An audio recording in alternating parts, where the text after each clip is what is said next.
तो मैंने last class में बता दिया था आपको कि डिजीज का क्लासिफिकेशन क्या होता है। डिजीज का क्लासिफिकेशन क्या होता है, मैकेनिकल वेक्टर क्या होता है और वो कैसे वो स्प्रेड करता है ना। और वो वेक्टर बॉन्ड क्या होता है, वेहिकल बॉन्ड क्या होता है, कांटेक्ट कैसे होता है, ड्रॉपलेट्स क्या होता है, फोमाइट क्या होता है ना। ये सब मैंने बताया था आपको, ठीक है। जैसे मान लो एक क्वेश्चन पूछा जाए आपसे,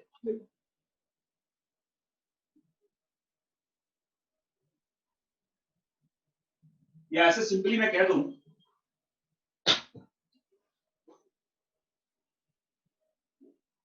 odd one out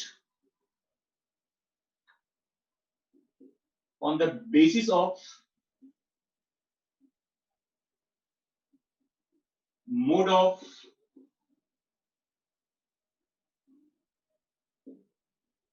ट्रांसमिशन। और देखो इसमें हमने ऑप्शन दिया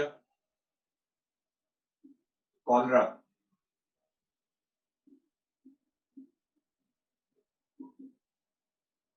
टाइफॉइड,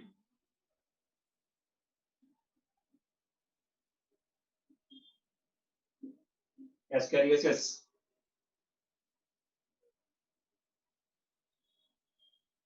निमोनिया। देखिए 4 ऑप्शंस हैं, क्या करेंगे बताओ? निमोनिया करेंगे। क्यों निमोनिया क्यों करेंगे? निमोनिया क्यों करेंगे बच्चे? निमोनिया कांटेक्ट से फैलता है। कांटेक्ट कहने का मतलब डायरेक्ट कांटेक्ट नहीं होता है ना, ये तो एक ये ड्रॉपलेट से होता है या फोमाइट बॉन्ड कहते हैं, हाँ दोनों होता है। निमोनिया ड्रॉपलेट भी है, निमोनिया फोमाइट बॉन्ड भी होता है ना। लेकिन आप ये देखिए, ये जो तीनों होता है कॉलरा, टाइफॉइड, एस्केरियोसिस, नया मार्कर देना पड़ेगा। देखो ये तीनों बीमारी जो होता है, क्या बोलते हैं इसको, ये स्प्रेड होता है by contaminated food and water.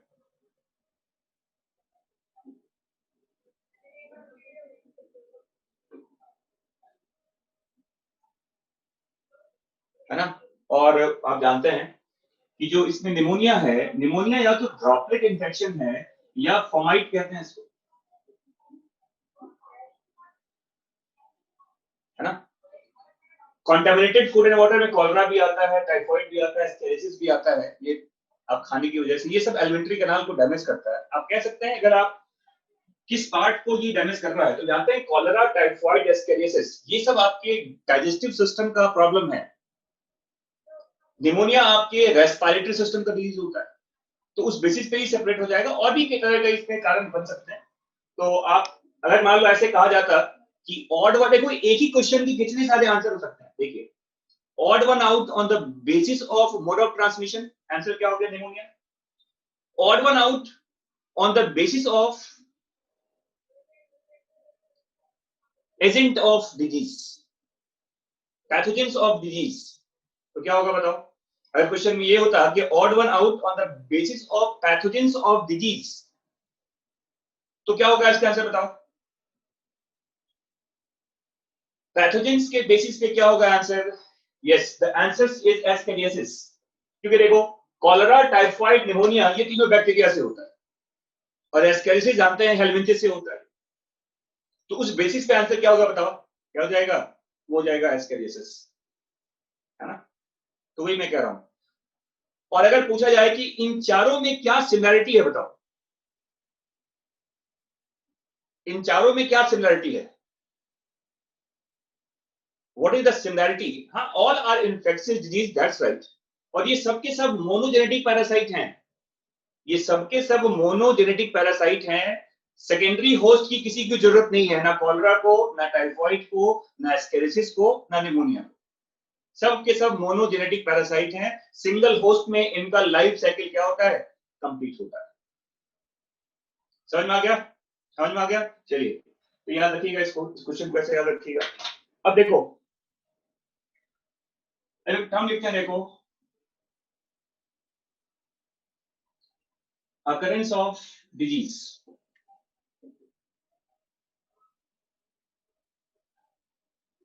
तो ये जो अकरेंस ऑफ डिजीज कहते हैं, इसमें 4 टर्म यूज करते हैं। देखो, एक होता है स्पोरेडिक,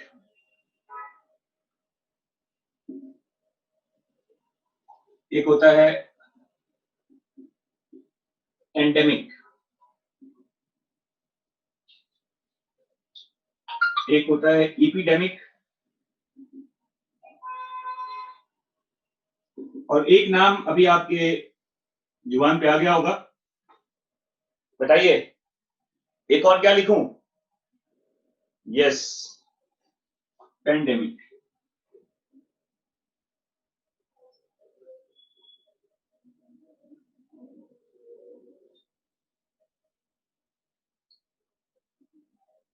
तो ये जो 4 तरह का अकरेंस है डिजीज का, sporadic, endemic, epidemic and pandemic, अगर इनको डिफरेंशिएट करें आप, तो जैसे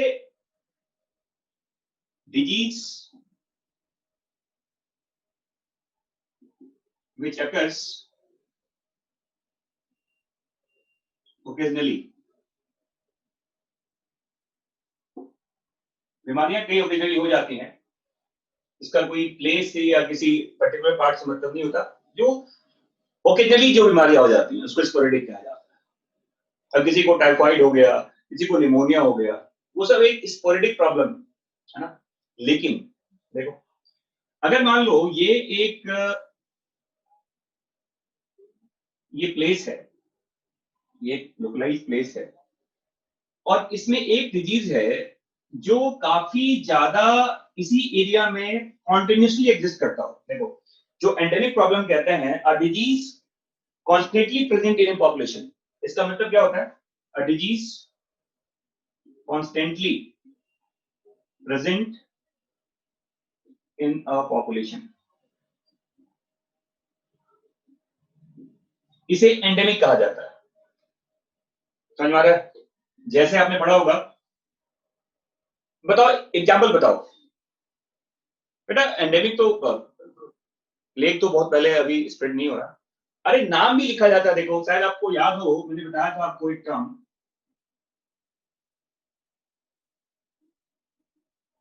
एंडेमिक गॉइटर,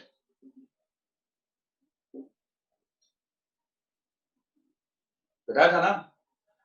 अभी बताओ, ये जो एंडेमिक गॉइटर का प्रॉब्लम है, ये क्या होता है? जिस जगह पर, जिसके सॉल्ट में, हाँ, जिसके सॉल्ट में जानते हैं आयोडीन की कमी होती है, ऐसे जगह पर ये होता है। और ये लोकलाइज पार्ट है जो एक जगह पे कॉन्टिन्यूसली लोगों में होता है, इसको एंडेमिक कहते हैं। हाँ, मतलब हिली एरियाज के लोगों में ये होता है, दैट्स राइट। और देखो, एपिडेमिक प्रॉब्लम क्या है? देखो,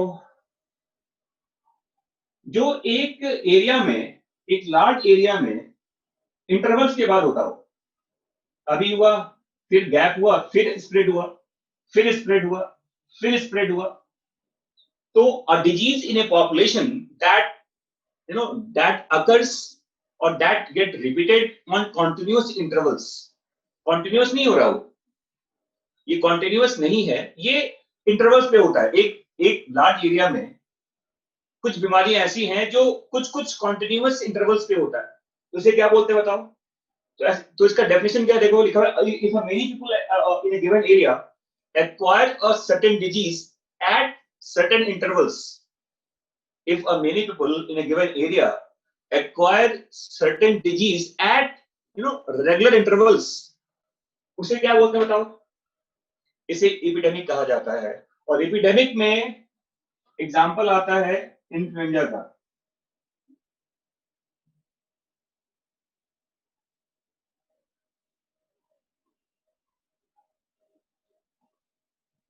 अब जस्ट एक एग्जांपल है, याद रखिएगा, एपिडेमिक कहते हैं इसको।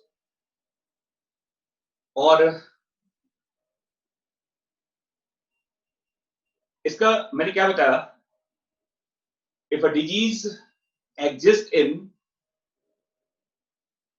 population or in a people of a certain population at regular intervals, disease which appears at regular intervals in a population, इसे कहते हैं epidemic. A disease occurs or appears after certain intervals in a population. अब देखो cholera during flood, अब देखो flood चला गया तो कॉलरा भी उस समय खत्म हो गया।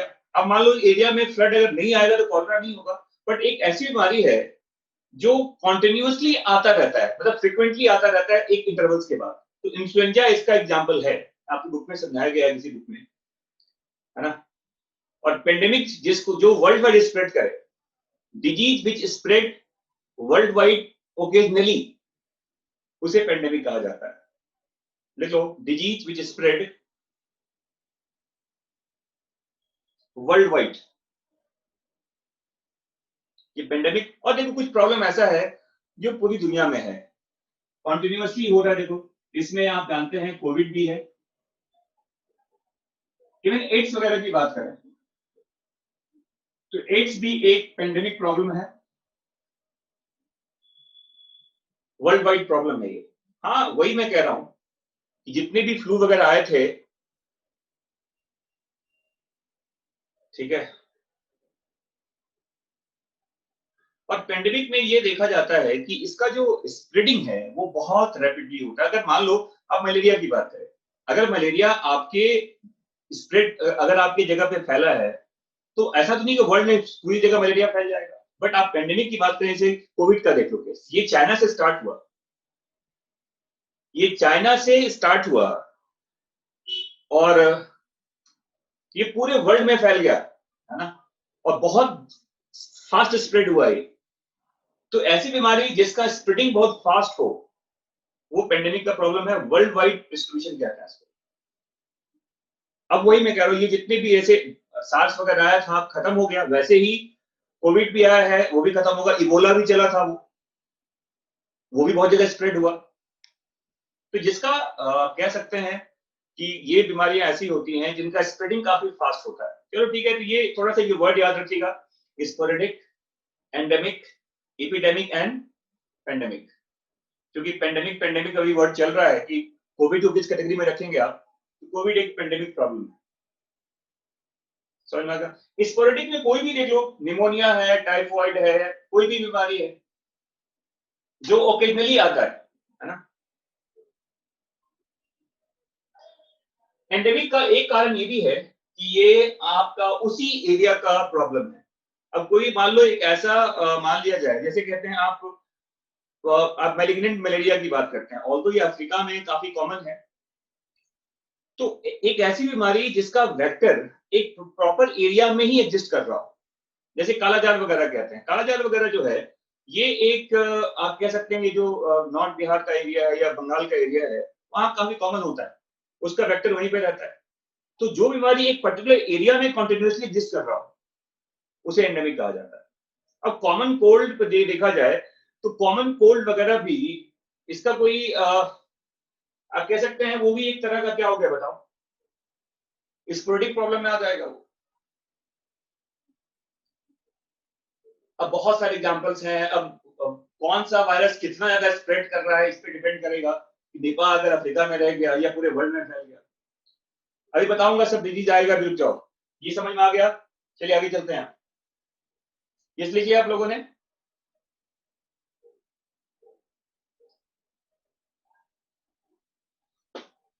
जैसे अभी देखा होगा वो बिहार और गोरखपुर वाले एरिया में वो एक बीमारी फैलता है, कौन सा कहते हैं बताओ उसको, आया था ना लास्ट ईयर भी, हर साल आता है वो प्लेग। प्लेग कहाँ से आता है, प्लेग तो बहुत, ये प्लेग प्लेग क्यों कर रहा है, प्लेग बहुत बहुत, हाँ चमकी, चमकी बुखार।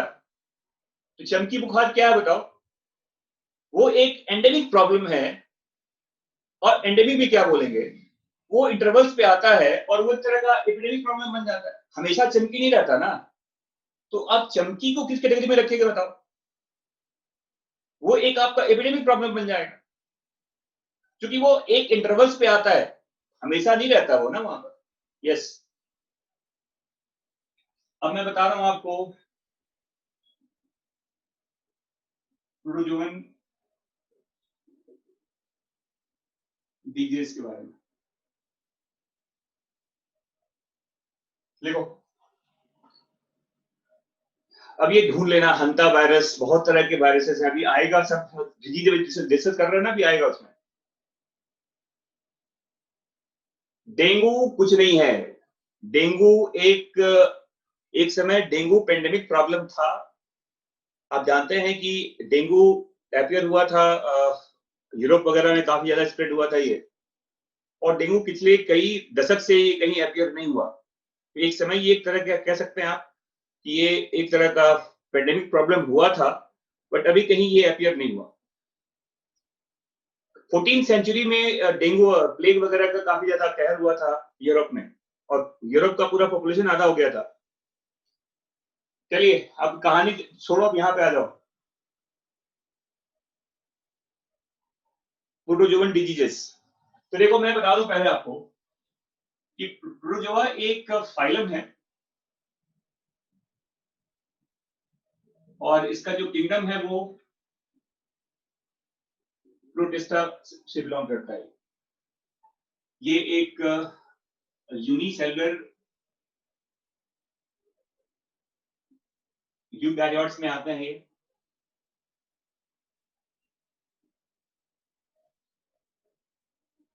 और ये यूकैरियोट्स फ्री लिविंग भी होता है, सिम्बायोटिक भी होता है, होलोजोइक भी होता है, होलोफिटिक भी होता है, और ये शुद्ध पैरासाइट भी होता है।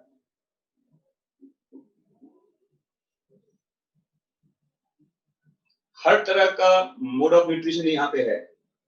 ये फ्री लिविंग भी है, सिम्बायोटिक भी है, होलोजोइक भी है, होलोफिटिक भी है, और पैरासिटिक भी कहते हैं इसको। और याद रखिएगा, अगर ब्रीफली, वैसे तो बहुत बड़ा क्लासिफिकेशन है इसका प्रोटोजोआ का, अगर ब्रीफली बताऊं उसको, तो प्रोटोजोवन को बेसिकली 4 ग्रुप में डिवाइड कर देते हैं ऐसे। देखो, एक ग्रुप को लिखते हैं फ्लैजिलेटा,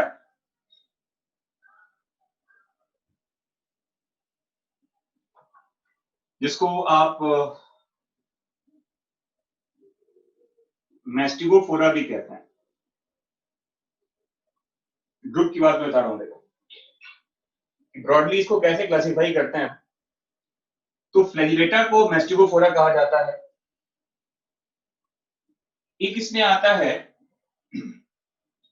सार्कोडिना, सार्कोडिना कहते हैं। इसके एक ग्रुप का नाम स्पोरोजोआ होता है, और इसके एक ग्रुप का नाम सिलिएटा होता है। ठीक है, और इसका जो बेसिकली इसे जो क्लासिफाई किया गया है, ये क्लासिफिकेशन दिया गया है on the basis of locomotory structure. Locomotions के बेसिस पे ये 4 कैटेगरी है। देखो, flagellata, sarcodina, sporozoa and ciliata. जैसे आप जानते हैं, नाम ही लिखा हुआ है फ्लैजिलेटा, तो इसमें जो लोकोमोटरी स्ट्रक्चर होगा वो क्या होगा? They must have flagella.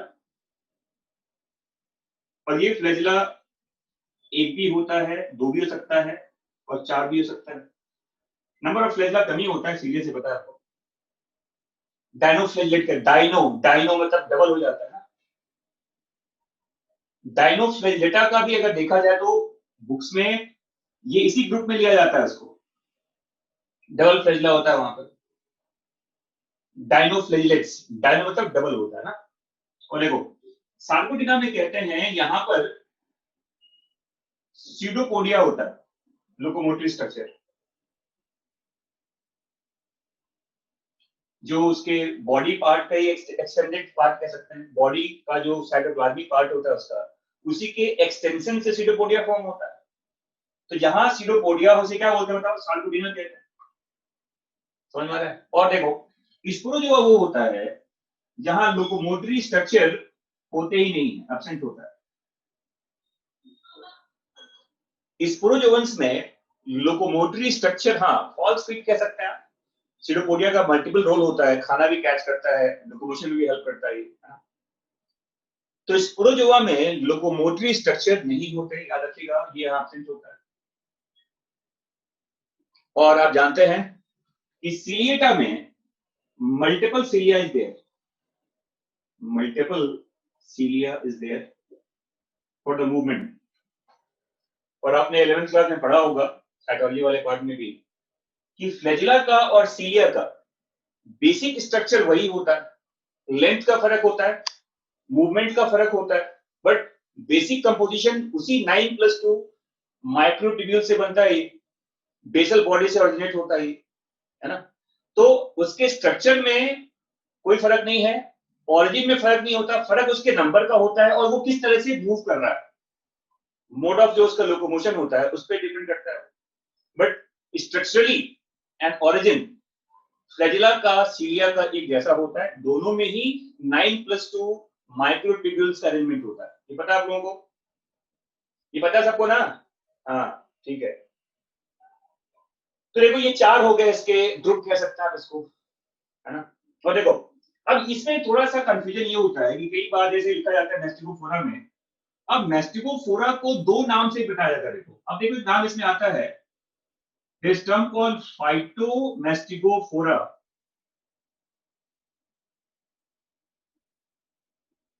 और एक टर्म यूज करते हैं जू मैस्टिकोफोरा,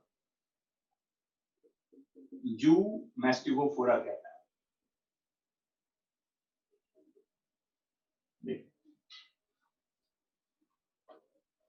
तो मैस्टिकोफोरा के 2 ग्रुप बने, देखो एक नाम है फाइटोमैस्टिकोफोरा और एक नाम है जू मैस्टिकोफोरा, सही है। अब ये जो फाइटोमैस्टिकोफोरा है, अब देखो नाम से समझ में आ रहा होगा आपको, एक ऐसा मैस्टिकोफोरा जिसमें प्लांट लाइक न्यूट्रिशन होता है और एक ऐसा मैस्टिकोफोरा जिसमें एनिमल लाइक न्यूट्रिशन होता है, समझ में आ रहा है? तो यहां लिख लो आप इसमें, फाइटोमैस्टिकोफोरा में plant like nutrition, plant like nutrition, और यहां लिखिए आप जू मैस्टिकोफोरा में क्या बताओ, एनिमल लाइक न्यूट्रिशन, बिल्कुल सही। अब क्वेश्चन यहाँ पर ये है कि ये यही थोड़ा सा आपको वो थोड़ा डाउट सा होता है, जैसे एग्जांपल में देखिए, इवन कहते हैं कि आपने शायद नाम सुना होगा नॉक्टुलिका का, क्लेमाइडोमोनास का,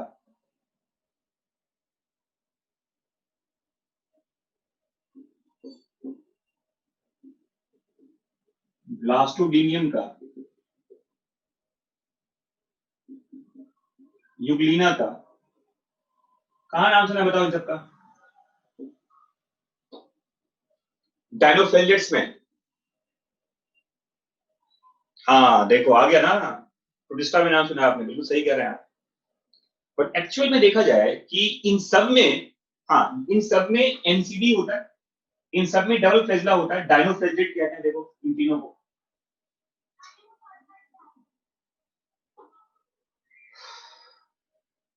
तो याद रखिएगा, प्रोटिस्टा एक किंगडम है, इस किंगडम में बहुत सारे अलग अलग फाइलम भी हैं। ग्रुपिंग की बात करेंगे आप तो डायनोफ्लैजिलेट्स का वो ग्रुप जिसमें डबल फ्लैजिला हो और जिसमें प्लांट लाइक न्यूट्रिशन होता है, वही आपका फाइटोमैस्टिकोफोरा का पार्ट भी बनता है। वैसे भी देखो 5 किंगडम क्लासिफिकेशन में मोनरा आता है, प्रोटिस्टा आता है ना, फंजाई आता है, प्लांटे आता है, एनिमेलिया आता है। तो पूछा जाए अगर आपसे कि क्लेमाइडोमोनास को आप किस ग्रुप में रखेंगे, बताओ क्लेमाइडोमोनास को किस ग्रुप में रखा जाएगा, किस किंगडम में होगा? वो प्रोटिस्टा में होगा। यस। अब क्वेश्चन ये है कि वो फाइलम क्या है उसका, बताइए आप, उसका फाइलम क्या होगा बताओ। ये तो हो गया उसका किंगडम। अब देखो क्या एल्गे कोई फाइलम होता है या प्लांट के ग्रुप में आता है? यस। याद रखिएगा ये थोड़ा सा डाउटफुल वाला पार्ट है, बट जहां तक जो हायर स्टडीज में बताया जाता है कि प्रोटोजोआ एक यूकैरियोटिक सिंगल सेल्ड ऑर्गेनिज्म होता है, और जितने भी सिंगल सेल्ड यूकैरियोट्स हैं, जितने भी सिंगल सेल्ड यूकैरियोट्स होते हैं, सब के सब इसमें आते हैं, प्रोटिस्टा में आते हैं। और जो प्लांटे होता है, plantae must be multicellular eukaryotes and they are photoautotrophs. तो देखो प्लांटे में एक चीज समझ में आ रहा है कि प्लांटे जब भी बात करते हैं आप, तो प्लांटे का मतलब आप मल्टी सेलुलर यूकैरियोट्स फोटोऑटोट्रॉप्स की बात कर रहे हैं। तो सारे ऑर्गेनिज्म जो मल्टीपल सेल्स के बने होते हैं, जिनमें प्लांट लाइक न्यूट्रिशन होता है, वो सब प्लांटिक ग्रुप में चला गया। और जितने भी एक सेल वाले होते हैं, देखो जिसमें फोटोसिंथेसिस हो रहा है, वो आपका इसी मैस्टिकोफोरा का ग्रुप। और मैस्टिकोफोरा एक ग्रुप है जो प्रोटोजोआ में आता है। तो उस बेसिस पे ये सभी, देखो यूग्लिना जानते हैं आप, यूग्लिना एक आप कहते हो कि ये प्लांट और एनिमल के बीच का एक कनेक्टिंग लिंक भी बताया जाता है इसको। यूग्लिना को मिक्सोट्रॉप कहते हैं। क्या बोलते हैं इसको, बताओ? इसको मिक्सोट्रॉप कहा जाता है कि ये होलोजोइक भी हो जाता है और होलोफिटिक भी हो जाता है। अगर सनलाइट अवेलेबल है तो होलोफिटिक मोड में है, अगर नहीं है तो वो होलोजोइक में चला जाता है।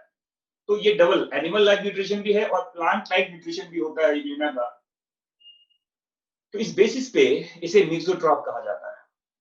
तो नॉक्टोलिका, क्लेमाइडोमोनास, ब्लास्टोडिनियम, यूग्लिना, ये सब फाइटोमैस्टिकोफोरा वाले ग्रुप में ही आते हैं। समझ में आ रहा है बच्चों? और देखो, अब अगर मैं जूमैस्टिकोफोरा की बात करूं, देखिए इसमें कितने सारे नाम आते हैं। इसी में नाम आता है, देखो, लेस्मेनिया, लेस्मेनिया डोनोवानी। एक नाम आता है इसमें ट्रिपैनोसोमा गैम्बियंस।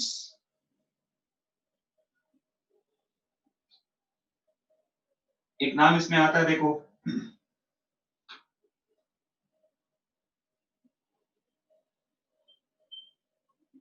जियार्डिया।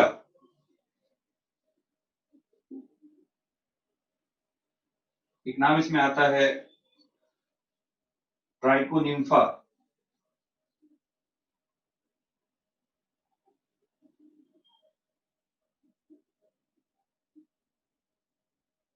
एक नाम आता है इसमें ट्राइकोमोनास वेजिनलिस।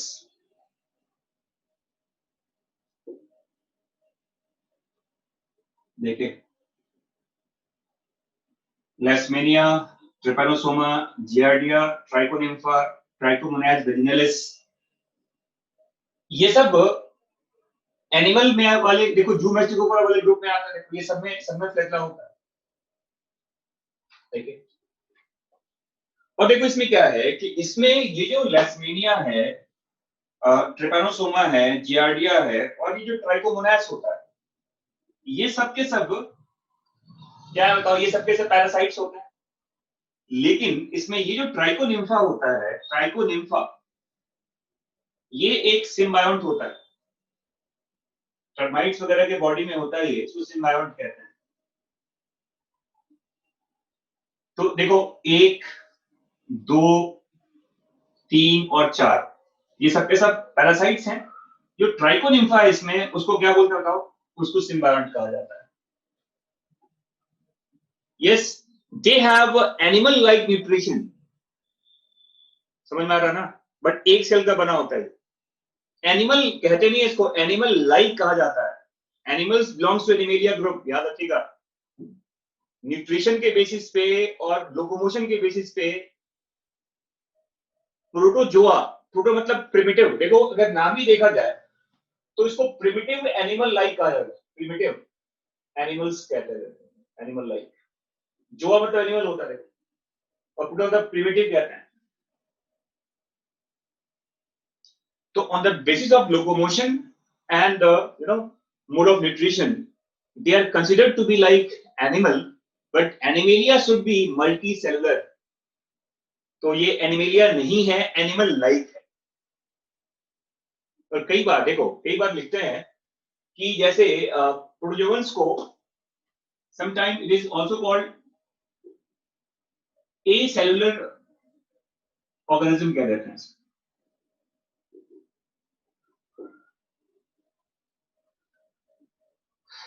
अच्छा बताओ, why protozoans are called acellular organism?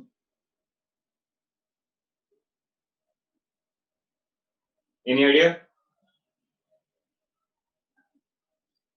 acellular क्यों कहते हैं बताओ? No idea. देखो, acellular कहने का मतलब ये होता है कि एक ऐसा स्ट्रक्चर, जैसे आप अमीबा की बात करें, अमीबा एक ही सेल का होता है ना, बट उस अमीबा में वो सारी एक्टिविटी होती है जो एक मल्टी सेलुलर ऑर्गेनिज्म में होता है. Every kind of activity, respiration भी है, डाइजेशन भी है, ऑस्मोरेगुलेशन भी होता है. If a single celled organism doing all the function of multi cellular organism, एक सेल है लेकिन वो पूरा का पूरा ऑर्गेनिज्म की तरह बिहेव कर रहा है, on that way they are called a cellular. एक सेल का जो फंक्शन है वो पूरा का पूरा मल्टी के जैसा होता है, तो इसको कई बार हम ए सेलुलर भी कह देते हैं. समझ में आ रहा ना? फॉल्स सेल की तरह बिहेव करता है, ये बिहेव करता है मल्टी की तरह.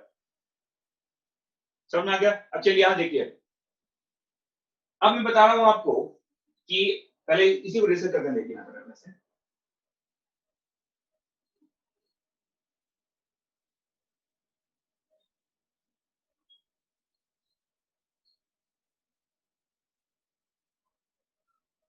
जैसे लेस्मेनिया डोनोवानी, अगर मैं लेस्मेनिया की बात करूं, लेस्मेनिया जीनस है एक्चुअली, लेस्मेनिया एक जीनस है.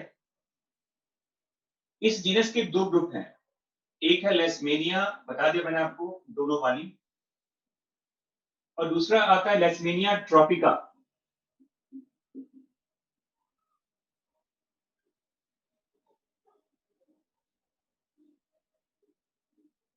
वही बता रहा हूं, लेस्मेनिया एक जीनस है, जीनस. इसके दो स्पीसीज हो गए, लेस्मेनिया डोनोवानी एंड लेस्मेनिया ट्रॉपिका.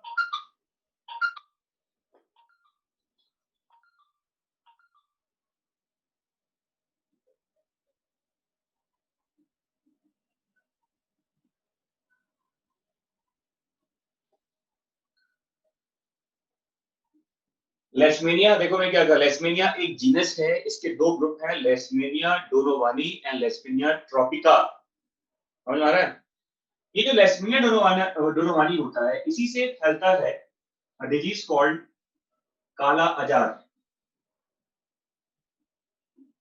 जिसको आप ब्लैक फीवर भी कहते हैं.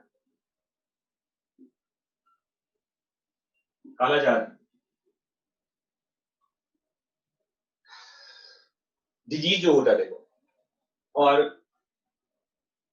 ट्रॉपिका से एक बीमारी, इसको ओरिएंटल सोर कहते हैं.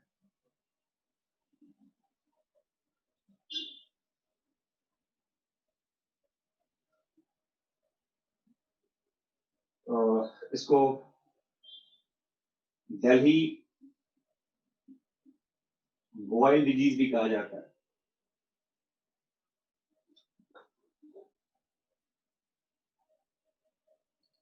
काला क्यों? क्योंकि इसमें बॉडी बिकम, काफी ज्यादा आरबीसी वगैरह का डिस्ट्रक्शन है, बॉडी गेट ब्लैकेंड हो जाता है. देखो इसमें थोड़ा सा स्किन कलर ब्लैक हो जाता है. और देखो एक ही आदत ना, कि इसको, इसी को कहा जाता है दमदम फीवर भी कहते हैं, दमदम फीवर भी कहते हैं. और ये याद रखिएगा, इसमें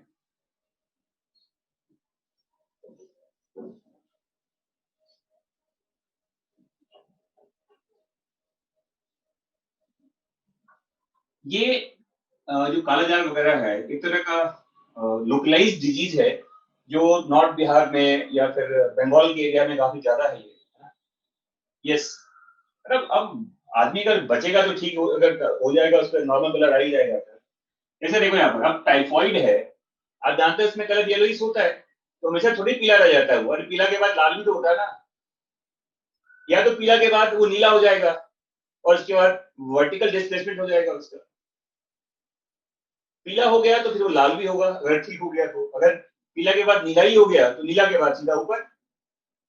समझ में आ रहा ना? तो ब्लैक कलर हो जाना, यस, किसी भी नॉर्मल कलर से आपका कलर चेंज हो रहा हो तो ऑब्वियस सी बात है, ये तो फिर डिजीज की बात कर रहे हैं। तो देखो, लैस्मीनिया डोनावानी ये एक डाइजेनेटिक पैरासाइट है। ये एक एंडो पैरासाइट है, एंडो पैरासाइट कहते हैं इसको। इसमें एक इंपॉर्टेंट सिम्टम होता है enlargement of spleen. Spleen size काफी बड़ा हो जाता है।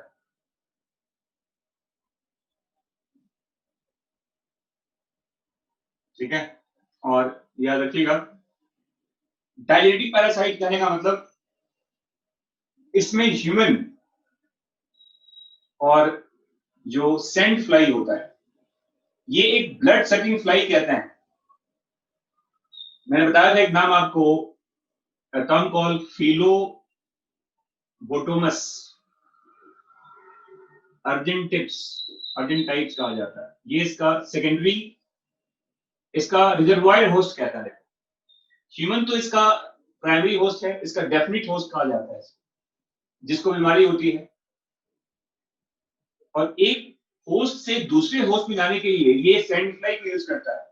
ये ब्लड सकिंग फ्लाई होता है जिसका साइंटिफिक नेम क्या बताओ? फिलोबोटोमस अर्जेंटाइप्स कहता है।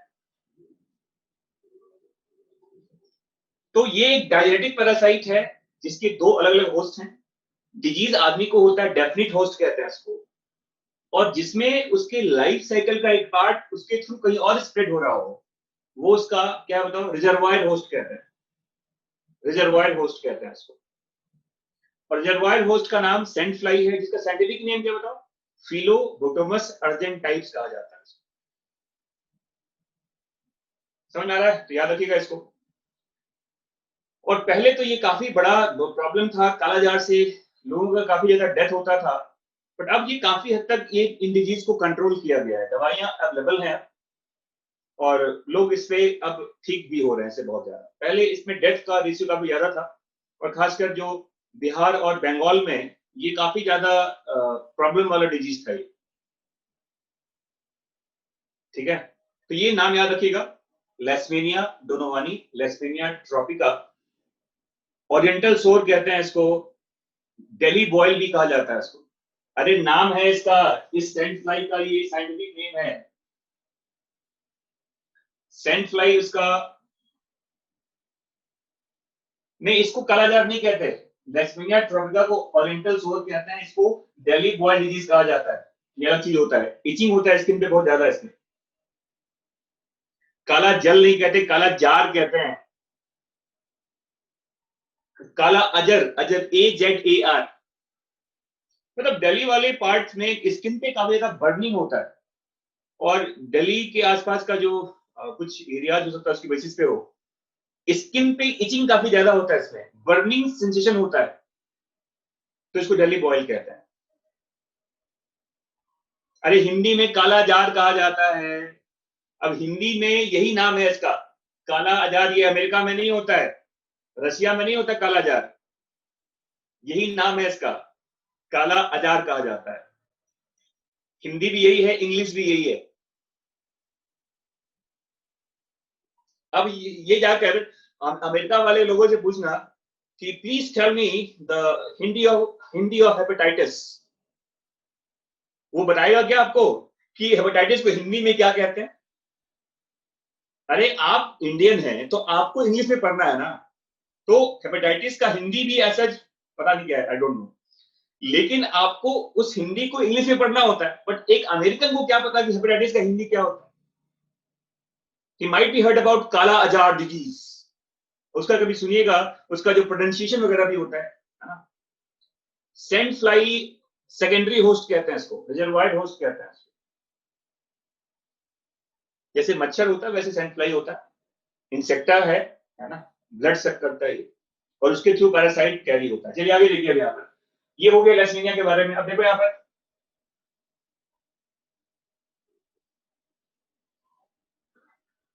एक दूसरा देखो ट्रिपेनोसोमा गैम्बियंस, ट्रिपेनोसोमा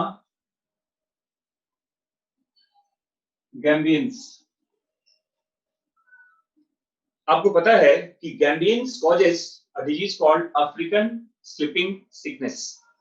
देखिए बीमारी का नाम पता है ना, क्या बोलते हैं? अफ्रीकन स्लिपिंग सिकनेस कहते हैं। और ये जो गैम्बियंस है ये भी एक क्या बताओ डाई जेनेटिक पैरासाइट है। दो होस्ट हैं इसके, एक तो ह्यूमन बीइंग है और दूसरा सीसी फ्लाई।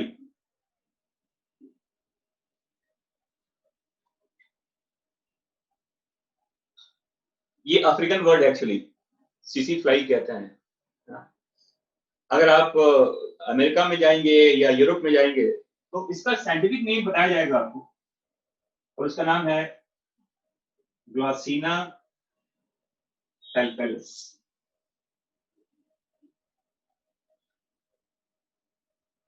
ग्लॉसिना पैल्पेलिस, ये इस सीसी फ्लाई का क्या बताओ साइंटिफिक नेम है। और ये याद रखिएगा इसमें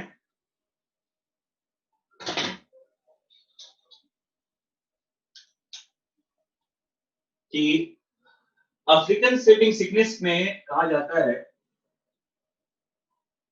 कि ये जो प्रोटोजोआ होता है ये एक एंडोपैरासाइट है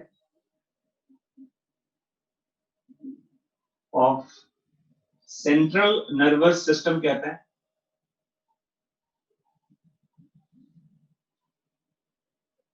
और काफी ज्यादा कुछ अब कह सकते हैं ब्रेन के या जो सीएसएफ वगैरह का जो वॉल्यूम होता है उसमें भी, मतलब अफ्रीका में ये बहुत कॉमन प्रॉब्लम है। इंडिया में आप इसका नेग्लिजेंस कह सकते हैं, ऐसा डिजीज का नाम नहीं है।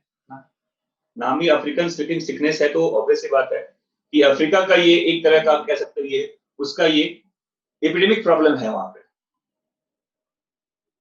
ठीक है, क्योंकि क्वेश्चन यहां पर यह है कि ग्लॉसिना पैल्पेलिस वो उसका सेकेंडरी होस्ट है और वो उसी एरिया में मिलता है। कोई भी डिजीज कंप्लीट तभी होगा जब उसका सेकेंडरी होस्ट वहां पर होगा।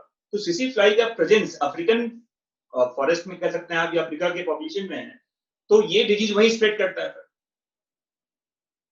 सीसी फ्लाई अरे नाम है, कॉमन नेम है, उसका साइंटिफिक नेम है ग्लॉसिना पैल्पेलिस। सीसी फ्लाई इसका रिजर्वायर होस्ट है, सेकेंडरी होस्ट कहते हैं इसको, इसके काटने से होता है। सीसी फ्लाई एक सेकेंडरी होस्ट है जिसके काटने से इसका parasite A to B transfer होता है। अफ्रीकन स्लिपिंग सिकनेस, आदमी बहुत ज्यादा आप कह सकते हैं लेथार्जिक हो जाएगा, सीएनएस का फंक्शनिंग काफी स्लो हो जाता है, ब्रेन की एक्टिविटी स्लो हो जाती है और इसमें आदमी का डेथ भी होता है। नाम ही है स्लिपिंग सिकनेस, तो ऑब्वियस बात है कि आपका सेंट्रल नर्वस सिस्टम का एक्टिविटी काफी स्लो हो जाता है। ठीक है, बाकी सिम्टम नहीं पूछा जाना आपसे। अब मुझे पता नहीं इंडिया में होता है कि नहीं, नाम अफ्रीकन है तो अफ्रीका में ही होगा ना। अब यहां देखो, ये तो गैम्बियंस हो गया।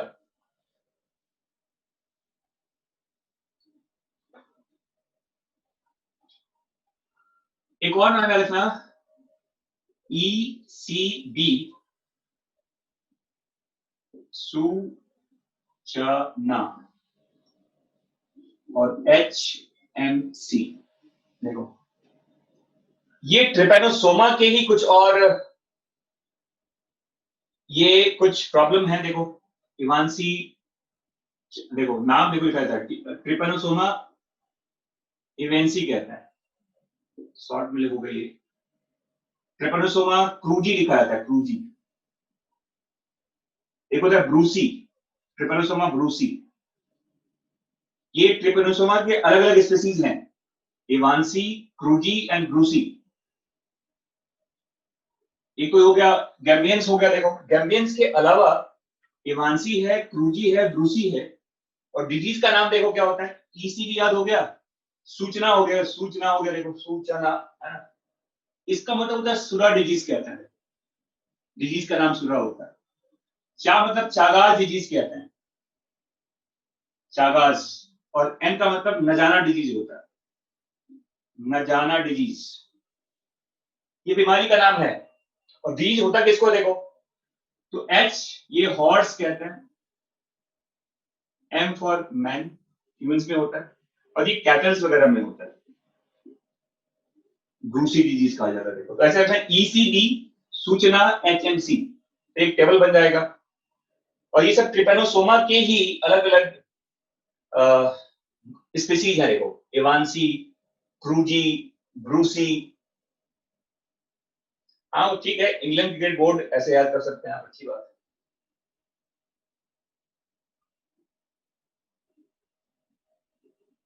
अब ये लो, अब ये लो, अरे बेवकूफ, ट्रिपेनोसोमा गैम्बियंस, इसी से तो बीमारी होता है।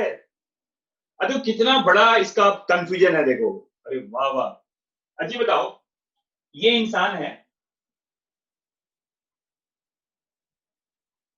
इसको अफ्रीकन स्लीपिंग सिकनेस हुआ है, तो क्या इसके माथे पे लिखा हुआ है क्या अफ्रीकन स्लीपिंग सिकनेस? अरे इसके अंदर वो पैरासाइट है, कौन सा पैरासाइट है ये, ट्रिपेनोसोमा गैम्बियंस का, और इसी की वजह से ये डिजीज हुआ ना इसको। और ये दूसरा आदमी है, देखो ये कितना बेसिक सा चीज है, ये समझ में नहीं आ रहा इसको। देखिए, अब एक जो ये यहाँ पर ये सीसी फ्लाई है, ये फ्लाई है, इसने इसके ब्लड को यहाँ पहुंचा दिया इसमें, तो इसको भी क्या हो गया, अफ्रीकन स्लीपिंग सिकनेस हो गया ये। तो मैं क्या बोल रहा हूँ, इसने कहा सर एक बात बताओ कि डिजीज तो ये होंगे अफ्रीकन स्लीपिंग सिकनेस, तो ट्रिपेनोसोमा गैम्बियंस क्या है? अरे ट्रिपेनोसोमा गैम्बियंस से ही तो प्रॉब्लम हो रहा है। अच्छा बताओ, मलेरिया डिजीज है ना, मलेरिया किससे होता है, प्लाज्मोडियम वाइवेक्स से होता है। मच्छर का काम क्या है उसमें, ए टू बी ट्रांसफर करता है, वो वही चीज है यहाँ पर। समझ में आ गया? हाँ जी अदिति जी, समझ में आ गया मैं क्या बोल रहा हूँ? हाँ ठीक है, चलिए अच्छी बात है। वही देखो, मैं ये था ट्रिपेनोसोमा गैम्बियंस, ये अलग एक स्पीसीज है। तीन नाम और मैंने बताया आपको, trypanosoma evansi, trypanosoma cruzi, trypanosoma brucei. Disease का नाम हो गया सूचना, सूचना, surra disease, chagas disease, nagana disease. और ये होता किसमें है, H for horse, H M C, horse, man and cattle. समझ में आ गया, समझ में आ गया ना? तो ये चार तरह के ट्रिपेनोसोमा का नाम मैंने बता दिया आपको, याद रखिएगा इसको। ठीक है, चलिए आगे चलते हैं। अब देखो, एक नाम है जियार्डिया, जियार्डिया, इसका पूरा नाम है जियार्डिया लाम्बिया। ये एक्चुअली जीनस है, जियार्डिया लाम्बिया कहते हैं, पूरा नाम है सर, जियार्डिया लाम्बिया। बढ़िया नाम है देखो। और ये इंडियन नाम नहीं, लंबा है तो लाम्बिया नाम रख दिया इसको। अरे नाम ये विदेशी नाम है, लाम्बिया, जियार्डिया लाम्बिया, है ना। और ये एक, इसका देखो, इसको कहते हैं, इसे grand old man of intestine भी कहा जाता है इसको।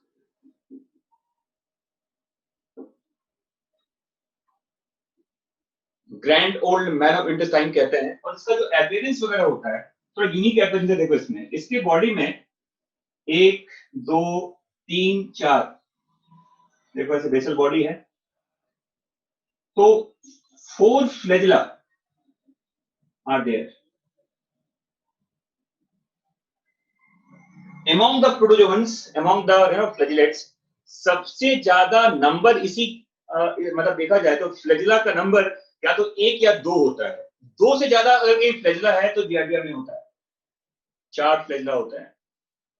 और ये जियार्डियसिस कॉज करता है, देखो जो डिजीज का कॉज करता है, डिजीज को कहते हैं जियार्डियसिस, जियार्डियसिस कहा जाता है। एक तरह का ये it causes acute diarrhoea in infants, छोटे बच्चों में बहुत कॉमन है ये, और इसका जो स्प्रेड होता है through contaminated food and water कहा जाता है।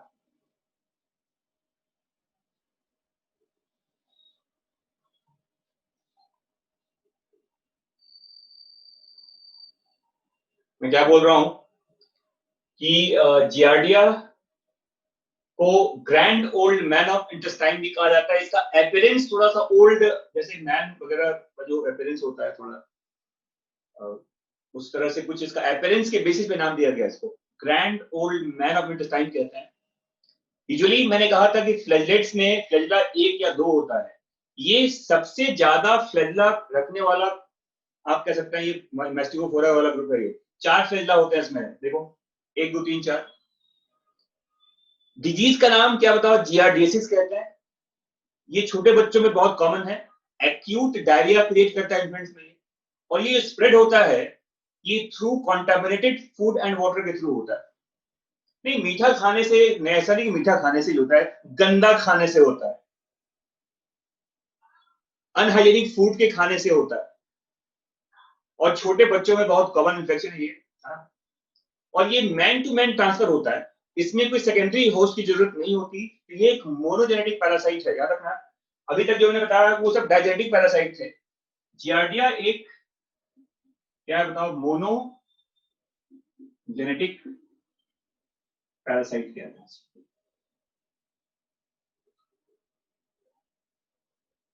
तो इतना पॉइंट आपको याद रखना है जियार्डिया के बारे में। क्वेश्चन यहां से पूछा जाता है, अगर अगर कभी पूछा गया है पहले तो, या पूछा जाएगा बाद में तो, बस यही 3-4 पॉइंट्स हैं, याद रखिएगा।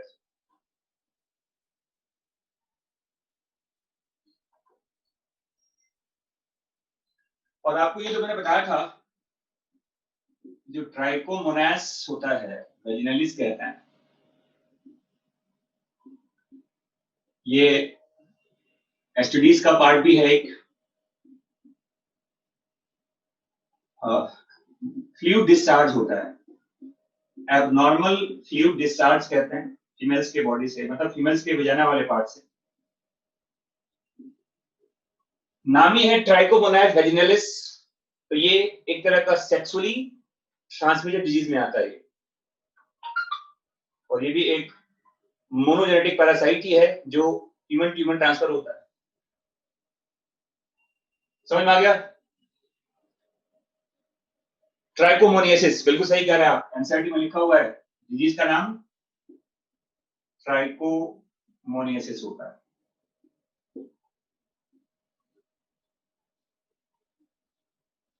समझ में आ गया बच्चों? और मैंने बताया कि इसमें वो जो एक नाम था ट्राइकोनिम्फा, वो एक सिम्बायोंट है जो टर्माइट्स वगैरह के एलिमेंट्री कैनाल में होता है, सेलुलोज को डाइजेस्ट करने में हेल्प करता है, नहीं बनाते हैं, तो वो पैरासाइट नहीं होता, वो एक सिम्बायोंट की तरह होता है, टर्माइट्स के एलिमेंट्री कैनाल में होता है। ठीक है, तो ये हो गया all about the first group, that is जू मैस्टिकोफोरा। अब मैं बता रहा हूं, देखिए दूसरा ग्रुप जिसका नाम था सार्कोडिना। देखो लिख लिया आप लोगों ने? अब देखो,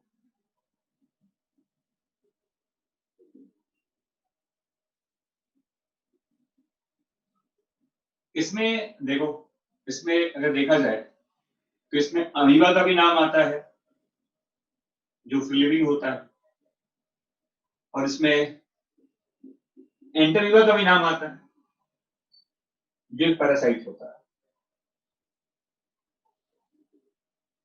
है ना? ये नाम जानते हैं आप, अमीबा, एंटरमीबा।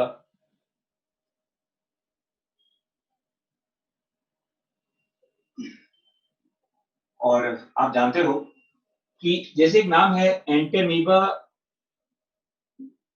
हिस्टोलाइटिका,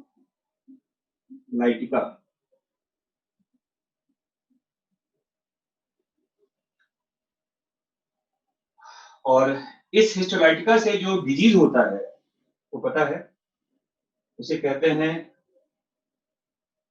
अमीबोइक डिसेंट्री कहा जाता है इसको। ये एक ह्यूमन कोलोन पैरासाइट है।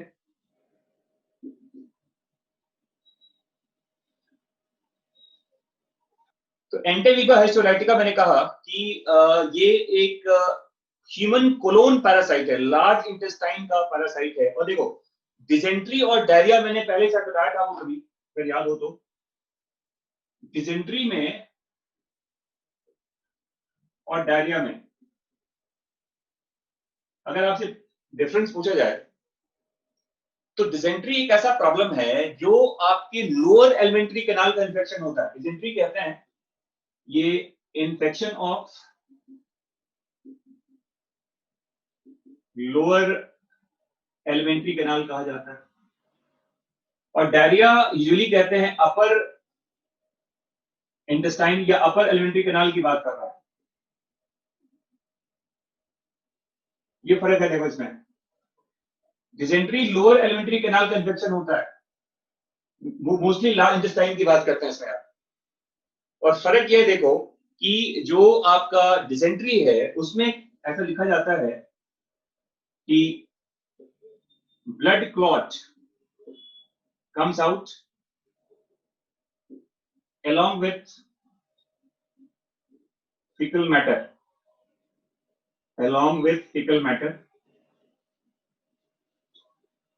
और जो इसमें आपका जो डायरिया होता है इसमें वाटरी फिकल डिस्चार्ज होता है, इसमें ब्लड क्लॉट नहीं होता, ब्लड नहीं आता फिकल मैटर के साथ। लेकिन डिसेंट्री वाले केस में ये डिफरेंस है। हाँ, दस्त वगैरह जो होता है वो वही बात है, अलग चीजें होता है, वॉमिटिंग सेंस आता है वो। तो डिसेंट्री में फिकल मैटर जो होगा उसमें ब्लड क्लॉट्स वगैरह आते हैं।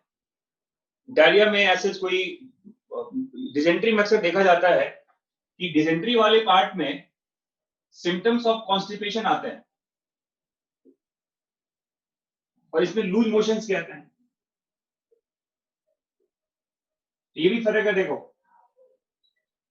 डिसेंट्री में धीरे धीरे कॉन्स्टिपेशन का प्रॉब्लम आ जाएगा, ब्लॉक हो जाता है इंटेस्टाइन वगैरह।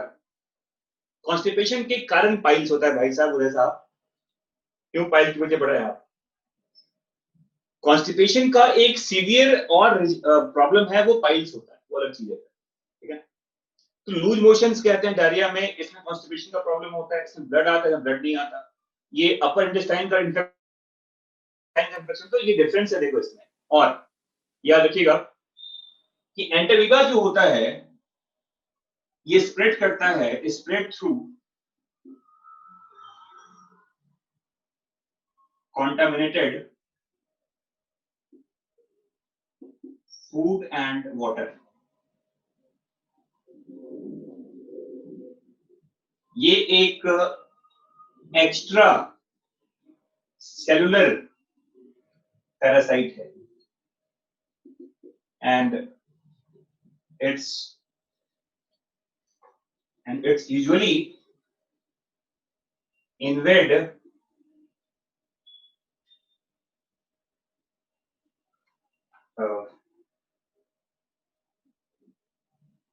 tissues part present outside the cell। देखो नाम ही है हिस्टोलाइटिका। हिस्टो मतलब टिश्यूज कहते हैं, लाइट का मतलब डैमेज होता है उसका, टिश्यू डैमेज करता है। ये सेल्स के अंदर नहीं जाता है, ये सेल्स के बाहर ही रहता है। ये एक्स्ट्रा सेलुलर पैरासाइट है and it usually invades tissue part present outside the cell।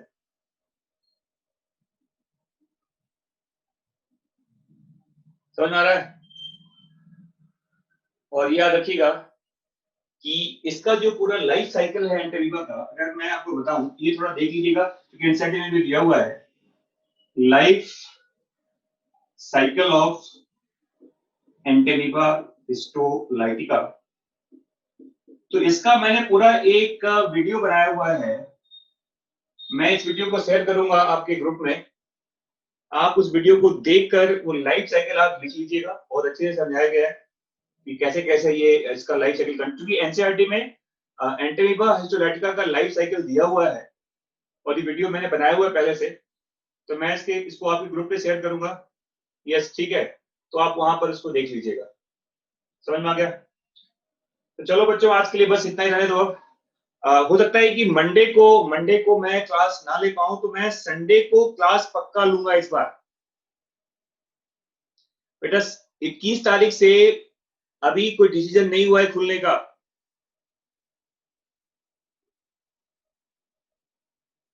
क्या बताना है एंटेमीबा में? अरे एंटेमीबा हिस्टोलाइटिका, हिस्टो मतलब होता है टिश्यू, हिस्टोलॉजी, और लाइटिका मतलब जो टिश्यू को डैमेज करे। लाइटिक मतलब डैमेज करना होता है, टूटना होता है उसका। तो मैं संडे को आपका क्लास प्लान करूंगा इस बार। मंडे को नहीं लूंगा, संडे, इसी संडे को क्लास लूंगा आपकी, क्योंकि मंडे को मैं यहाँ नहीं हूँ, बाहर जा रहा हूँ कहीं। तो मैं संडे को, अब संडे को टेस्ट कितने बजे से है आपका?